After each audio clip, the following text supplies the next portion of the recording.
अब मैं आह्वान कर रहा हूं परम पूज्य साध्वी ऋतंभरा जी का।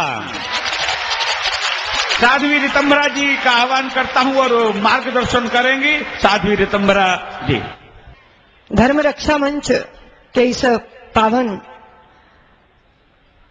संकल्प सभा के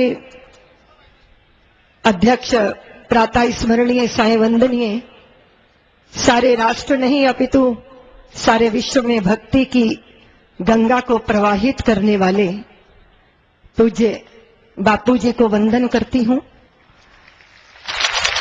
अखाड़ा परिषद के प्रमुख पूज्य स्वामी ज्ञानदास जी महाराज को वंदन करती हूं। अपने पूज्य गुरुदेव युग पुरुष स्वामी परमानंद जी महाराज के चरणों में वंदन करती हूं। हमारा संस्कार, हमारा व्यवहार, हमारा कुटुंब, हमारा आंगन प्रांगण, धरा गगन अंतरिक्ष सब कुछ प्रदूषित किया गया। भौतिकवाद की ऐसी आंधी चली कि सारा देश वासनाओं के रंग में रंग गया। देश की जवानी शराब की बोतलों में शांति की तलाश करने लगी। आसमान को छूने वाली अट्टालिकाएं, हमको लगा शांति वही है और हम बढ़ चले अपनी अध्यात्म बयार को छोड़कर वासनाओं की आंधियों के बावरोलों के थपेड़े खाते हुए, अपनी पहचान को खोते हुए, आत्महीनता के शिकार अपने ऊपर ही शर्मिंदा होने लगे, अपने ऊपर ही हमें लज्जा आने लगी। ये भारत है जिसने हमेशा करुणा, प्रमुदिता, कृतज्ञता के गीत गाए। आज संतों को क्रांति का घोष करना पड़ रहा है। ये संत वो परंपरा के संवाहक हैं जहां नामदेव जैसे संत हुए। रोटी कुत्ता उठा के चल दिया तो वो उसे मारने के लिए डंडा लेके नहीं दौड़े, उसके पीछे घी का कटोरा लेके चलने लगे। नामदेव ने बनाई रोटी, कुत्ते ने उठाई, पीछे घी का कटोरा लिए जा रहे। प्रभु रूखी तो ना खाओ, थोड़ा घी भी लेते जाओ। कैसी शक्ल बनाई तूने स्वान की, मुझे ओढ़नी उड़ा दी इंसान की।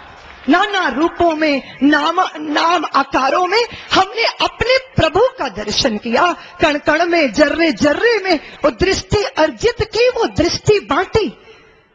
जहां कोई सुमरे या विसरा दे, या कोई संसार बसा ले, या कोई सन्यासी हो जाए, उस विराट चेतना के सागर में हम अंतर गुंफित हैं, सुख दुख के ताने बानों में। इसलिए सर्वे भवन्तु सुखिना के भाव से हमेशा हमारे हृदय भरे रहते हैं। विश्व का कल्याण हो, सब हृदयों में सद्भावना हो।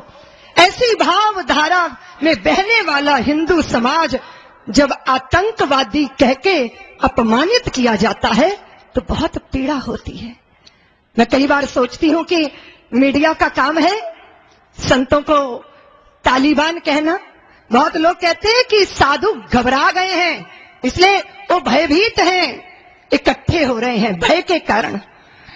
बड़ा विचित्र लगता है, जिस संत ने समाज को निर्भय पद पर प्रतिष्ठित किया हो, जिस संत ने जीवन की यह दृश्यमान नश्वरता का बोध करा के आत्मा की शाश्वतता का परिचय कराया हो, वो संत भयभीत कैसे हो सकता है? संत ने तो सदैव कहा, यह तो बतलाओ कौन यहाँ है जिसे प्राणों से प्यार नहीं है, मगर जगत में जुड़ा शुरू से मित्र, कहाँ संघार नहीं है।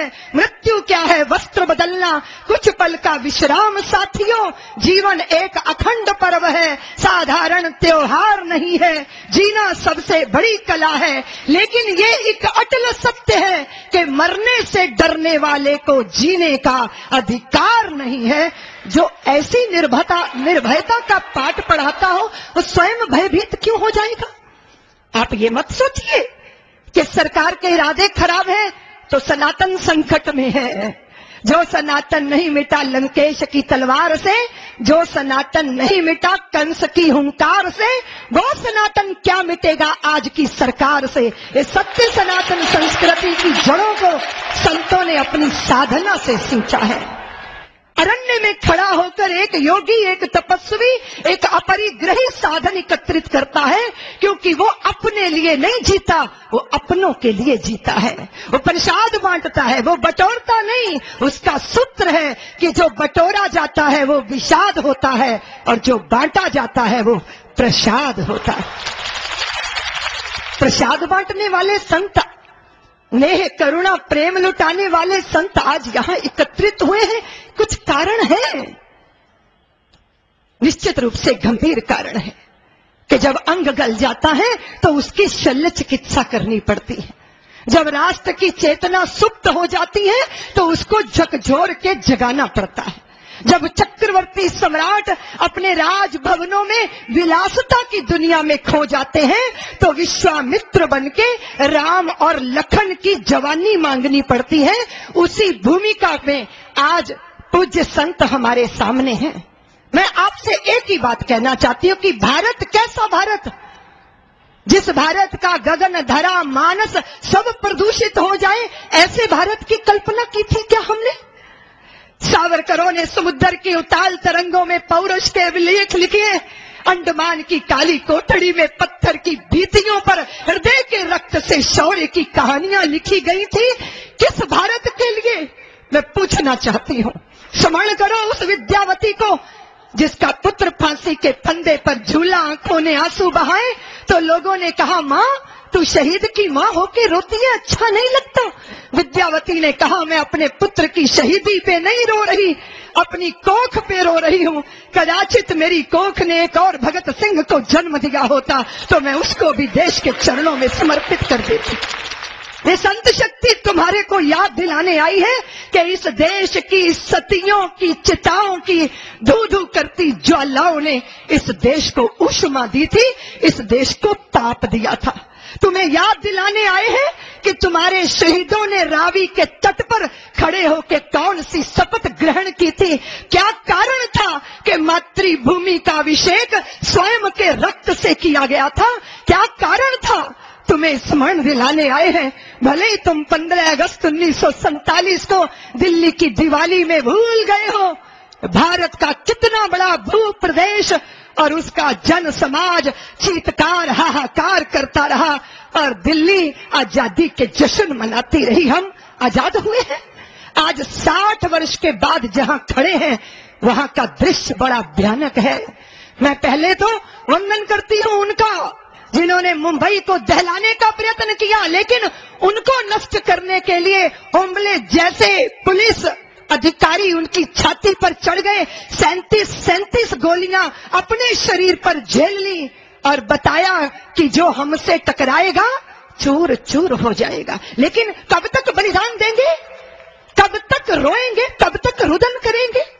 कब तक यह सारे वातावरण को चुपचाप मूक निष्पक्ष होकर देखते रहेंगे? हमें पक्षधर बनना है।